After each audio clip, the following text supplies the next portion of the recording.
Ողջույն ձեզ, ունգընտիրներ։ Ահավասիկ այս երրորդ հանգրվանն է մեր զրույցների։ Այսօր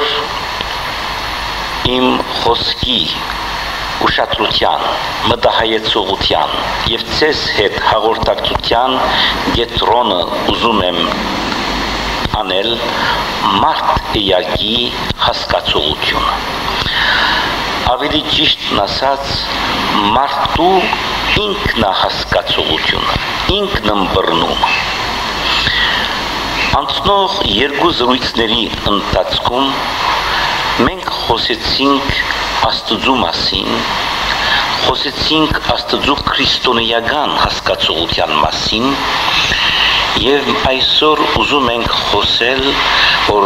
այն անձնավոր էակը, որ դիեզերքը ստեղծած է, այդ դիեզերքի մեջ անձ մգա, որուն մարդ կսենք։ Ով է այդ մարդը, ինչ է այդ մարդը, բայց կարելի չի այսպես տեսաբանականորեն խոսիլ մարդու մասին։ Այդ հարցումը յուրաքանչյուրիս համար կվերածվի ուրիշ հարցումիմը, ով եմ ես, ոչ թե ինչ է մարդը, ես մարդ եմ, ով եմ ես։ Լիբանանցի մեծակույն գրողներից և համաշխարհային ճանաչում ունեցող գրագետ փիլիսոփաներից Ջբրան Խալիլ Ջբրանը մի տեղ ասել է, որ ես կյանքումս մի անգամ միայն լռության դադարեցի, երբ մի մարդ ինձ հարց տվեց. ով ես տուն, բանցեցա։ Այս հարցը մանավանդ այսօր 20-րդ դարում շատ մեծ տարողություն է ստացել, որովհետև մարդը այնպիսի կարողականություններով օժտված էակ մնե, որ դիեզերքի մյուս արարածներուն վրա լինեն դրանք նյութական, բուսական կամ կենդանական առավելություն ունի, նրանց վրա տիրելու իշխանությունը, զորությունը, կարողությունը ունի։ Եվ շատ մարդիկ հարց են տվել, թե ինչ բաներից է կազմված, բաղկացած մարդը։ Աստվածաշունչ Մատյանը, եթե բանանք, այնտեղ հենց առաջին իսկ էջերին մենք կգարտանք, որ Աստված բոլոր արարածներին ստեղծելուց հետո, որպես պսակը, իմաստավորողը բոլոր մյուս արարածներին ստեղծեց մարդը և միայն մարդուն համար ասված է, որ նա ստեղծվեց ըստ պատկերի Աստուծո, նմանությունն ունի իր մեջ, Աստծու նմանություն, ըստ Աստվածաշունչի։ Եվ տեսեք նաև ուրիշ մի հատվածում, Ծննդոց գրքում, ասվել է. և ստեղծ Տեր Աստված զմարտն հող հերգրե և փչյաց հերեսս նորա շունչ կենտանի և եղև մարդն հոգի կենտանի։ Այս բարերը Աստված են միայն մարդուն համար։ Հետևաբար մարդը իր մեջ կմիացնի երկու էություններ գոյության, նյութեղեն գոյությունը, միս, ոսկոր, մարմին և հոգեղեն գոյությունը։ Բաներ, որոնք ժամանակի դարածության նյութական չափանիշներով չեն չափվիր։ Սա բահում ես ձեզ հետ եմ խոսում։ Եվ այս վարկյանին ես կարող եմ հիշել մեր պատմության մեջ պատահած դեպքերին, ինչ ուժով կհիշեմ։ Աչքերս չեն տեսնում, ֆիզիկական աչքերս։ Մի ուժ կա իմ մեջ, որտեղ անցյալը իբրև իրականություն իմ մեջ կանգնացոլա։ Մենք այսօր մայիսի վերջին շաբաթվան մեջ ենք ապրում, կարող ենք լինել այստեղ էջմիածնում կամ ուրիշ տեղ աշխարհի որևէ մեկ երկրում եւ միանգամայն լինել Սարդարապատում, դաշտի մեջ, հայրենիքը պաշտպանող կաչամարտիկներին հետ, ինչ զորությամբ, ֆիզիկական մեր գոյությամբ այստեղ ենք, բայց ուրիշ մեկ զորությամբ ուրիշ տեղ ենք։ Եվ եթե մարդ ինք իրեն չճանաչի, կյանքը չի կարող իմաստավոր ձևով ապրել։ Ճանաչել զիմաստություն եւ զղրատ, իմանալ զբան սանջարով։ Սրանք եղել են առաջին հայերեն դարերով գրված բառերը։ Եվ Սոկրատ, փիլիսոփայության հիմնադիրներից մեկը, ասել է եղբայրներ իր կարգագից կամ պաշտոնագից, այսպես ասենք, իմաստասերներին, թողնենք աստղերը, իմաստասիրությունը աստղերից իջեցնենք եւ սևեռենք, գետրոնացնենք մարդու վրա, ծանիր զգես, ով ես, ինչ իմաստ կա աստղերի շարժումների մասին գիտություն ամբարելը, եւ դու քեզ չես ճանաչի եւ չես իմանա թե ինչու ես ապրում։ Չմտածված ձևով ապրված կյանքը կյանք չէ, ասել է նա մարդկային, կերակույն եւ հարազատակույն չափանիշով։ Հետևաբար մարդ էակը տարբեր է, վեր է ուրիշ էակներից, անոր համար, որ նրա մեջ կա Աստծու ներկայություն, պատկերն Աստծու, եւ դա ինձ համար եւ ուրիշ անշուշտ ինձնից շատ ավելի իմաստուն աստվածապանների կամ փիլիսոփաների համար դա կարտահայտվի 3 հիմնական հատկություններով, հատկանիշներով. բանավորությունը, ազատությունը, զարգանալու կարողությունը եւ այս 3-ը բսագող անմահություն, բանականություն։ Մարդ էյակը, բանական էյակ է, նա իր կյանքը կմտածի, կտասավորի, նպատակի գարաշնորթի, մեկ խոսքով առանց բանականության մարդ էյակը կդառնա բնաստով, սոսկ սկայարանքներով ապրող էյակը ուրիշ էյակների նման։ Դրա համար մեր հայրերը միշտ ասել են, որ բանականությունն է մարդու կյանքին ղեկավարը, ուժը, որ մարդու կյանքը գտնե այն ներդաշնակության մեջ, առանց որուն մարդկային կյանքը չի կարող մարդկային կյանք լինել։ Տեսեք ինչ է ասում Դավիթ անհախտը, մեր ամենեն բարձր որակի խորունկ մտածողության դեր փիլիսոփա մատենագիր։ Զմարդ առանց բանականին անհնար է մարդ իմանալ։ Հետևաբար մարդուս մեջ պետք է որ դատողական ուժը, դժրատատողական ուժը, ինչ պիտի անեմ եւ ինչու պիտի անեմ եւ ինչու պիտի չանեմ, եթե պիտի չանեմ, այսպիսի խորված, դժրատատված կյանքն է, որ մարդկային երանգ եւ մարդկային որակ կտա մեր կյանքին։ Երկրորդ ազատություն։ Դրա համար Եզնիկն ասում է, դա մարդու անձնիշխանության ուժն է, մարդը ինքն է իր իշխանը, ուրիշից չի կառավարվում, դա ազատությունն է, բայց ազատությունը լուսավորված իմաստով եւ ոչ թե անիշխանական, սանձարձակ, անսանձ ազատությունը, որ ազատություն չի, այլ մարդկային բանականությամբ դժրատատված եւ մարդկային բարությամբ սահմանված ազատություն։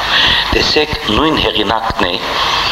մեր մատանեկութերեն բիդիսեմ ուրիշ հեղինակ ներողություն, Եզնիկն է, որ գասի մարդու բնություն բարիած ցանկացող է, մարդու բնական բնությունը բարին գցանք, իսկ մեր դատևացին, Գրիգոր դատևացին ասում է անտստին ի ստեղծման է, մեր ստեղծում են աստին, Աստված դրավ բարին մեր բնության մեջ, որովհետև հոգի մարմին և միտք մարդույս բարի են և իպարվույն աստուծո ստեղծյալ է, մարդու բնությունն է և ազատությունը այդ մարդու բարության շրջագծին մեջ իմաստավորվի և երրորդ զարգանալու կարողություն։ Մարդը այսօր այսպես է, այսպես կմտածի, այս գործիքներով կգործի, բայց կզարգանա, կհառաջանա և այդ կարողությունն է, որ իրեն գուտա կարելիությունը դիեզերքի բոլոր ուժերին վրա ինք իրեն պարտադրելու։ Եվ այստեղ գծակի ում հարց, թե մարդը ինչպես վերաբերվում է իր կյանքում այն բոլոր արժեքներին հանդեպ, այն բոլոր իրականություններին հանդեպ, որոնք դրված են իրեն, բնություն, դիեզերք, նյութական աշխարհ, ներկայումս, ամենեն մեծ պրոբլեմներից մեկը աշխարհումս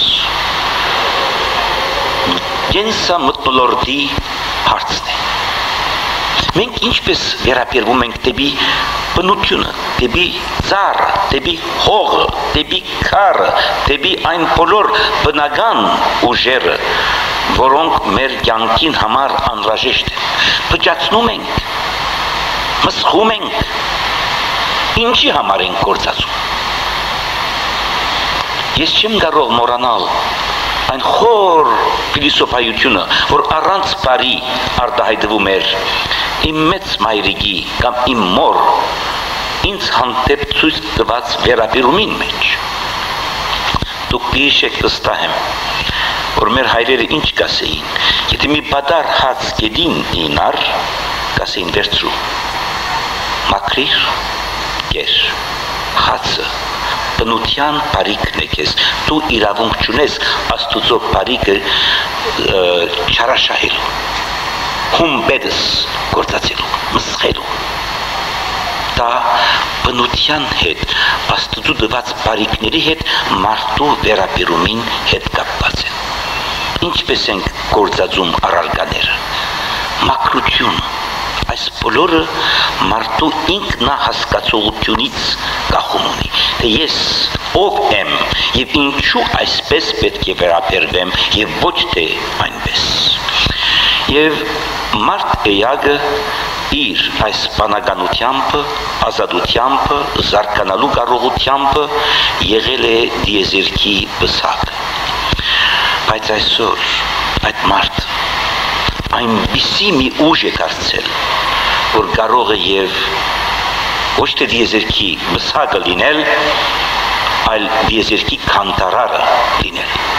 Մի մարդ, մի կոճակ, եթե խփի, կարող է մի աշխարհ կործանել ատոմական ուժի հասած իր զորությամբ։ Եվ ինչպես հին լատինական առածն ասում է, Homo homini lupus, մարդը կայլ է մարդին հանդեպ, մարդը կարող է և հրեշտակ լինել, և կազան լինել, գախում ունի, թե ինք իրեն ինչպես է հասկա։ Եվ մեր ամենից գենսական, անհրաժեշտ, անհետաձգելիորեն կարևոր գործը այսօր մարդու, առողջ մարդու պատրաստության գործն է։ Ինչ անեմ ես դրամը, ինչ անեմ ես զենքը։ Դրամը մեկի ձեռքին մեջ կարող է բարյաց աղբյուր լինել, ուրիշի ձեռքում կարող է և չարյաց աղբյուր լինել։ Զենքը մեկին հերոսի կարող է վերածել և մյուսը ոճրագործի։ Ինչպես ես վերաբերում, դրա մեջ է քո արժեք։ Եվ մենք դպրոցներում, եկեղեցիներում Բոլոր միութենական գազագերբություններում եւ ուրիշ տեսակ հանրային սպասարկություններում մենք պարտավոր ենք այսօր մեր մեջ մարդը վերագազմավորել իր իսկադիպ բնության մեջ, աստվածանմանությունը մեր մեջ, աստծու պատկերը մեր մեջ վերստին պայծառացնել եւ ոչ թե փոշու մեջ թաղել եւ փուշերով դա ձգձգել եւ աղարտել։ Եվ այսօր աշխարհումս ամենից մեծ հարցը մարդու դաստիարակության հարցն է։ Եվ փիլիսոփայության մեջ մարդը դարձել է մարդուն համար խնդրող առարկան։ Նշանավոր ֆրանսիացի գրագետ Ալեքսիս Կարելն ասել է. «L'homme c'est inconnu», մարդը այս անծանոթ ինքիրեն համար։ Երբ որ ծանոթ կդառնա մարդ ինքիրեն, այն ադեն է որ նրա կյանքը լուսավորվի։ Եվ ես այնպես եմ ըմբռնում, որ մենք հայրենիքում այսօր Հայաստանում պետք ունենք այդ մարդը վերականգնել հայադիպ իր դիմակցին մեջ, որբեսի մեր նորահաստատ հանրապետությունը եւ այս անկախության նոր շրջանը, որ բացվել է մեր ազգի կյանքում, արժևորվի եւ պիտի չարժևորվի դրսից, օդարով, մեզնով եւ ներսից մարդ լինենք, մարդ։ Մի անգամ հունական փիլիսոփայության մեջ պատմվում է Դիոգենեսն ցերեկ օրվա ընթացքում շողացող բայցար արևի ներքև փողոց է իջել մի լապտեր ցերքին, մի գանթեղ ցերքին։ Ինչ ես անում, Դեմոսթենես, ասել են իրեն, մարդ եմ փնտրում, պատասխանել է, մարդ։ Շատ մարդիկ կային փողոցում, մարդու մեջ մարդ։ Եվ մարդու դրամն է այս, ներքին տագնապն է։ Այդ տագնապը մեր մեջ ամենից ուժեղ կերպով արտահայտել է Գրիգոր Նարեկացին։ Իսկ օդար գրականության մեջ ես կարդացել եմ մի այնպիսի խորունգ վերլուծում մարդու մասին, որ այսօր ուզում եմ ցեզի հետ բաժանել եւ դրանով այսօրվան իմ խոսքը փակել։ Գերմանացի մի մեծ աստվածաբան Կարլ Հադամ ասել է. մարդը մի արեղծված է։ Երկու աշխարհների սահմանին վրա նա երկուսին էլ պետք ունի ինքզինք լինելու համար։ Երկինք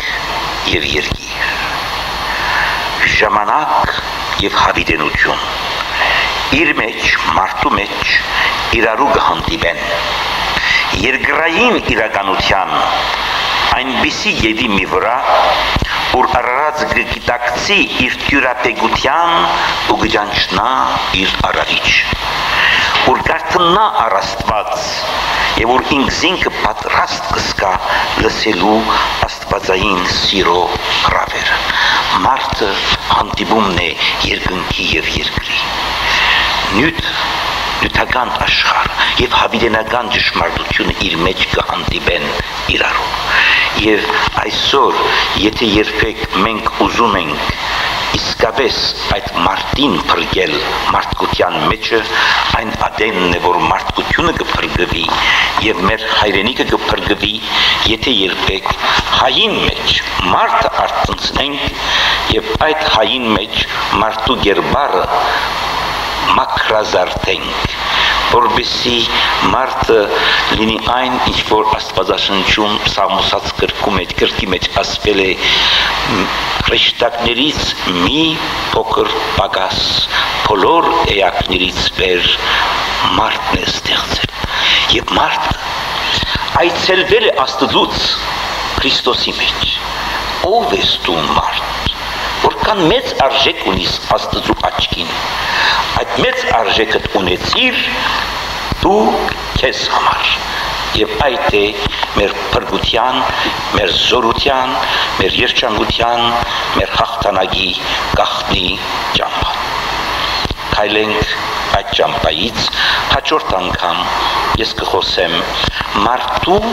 ընկերային համայնական գոյության դարածքի մասին։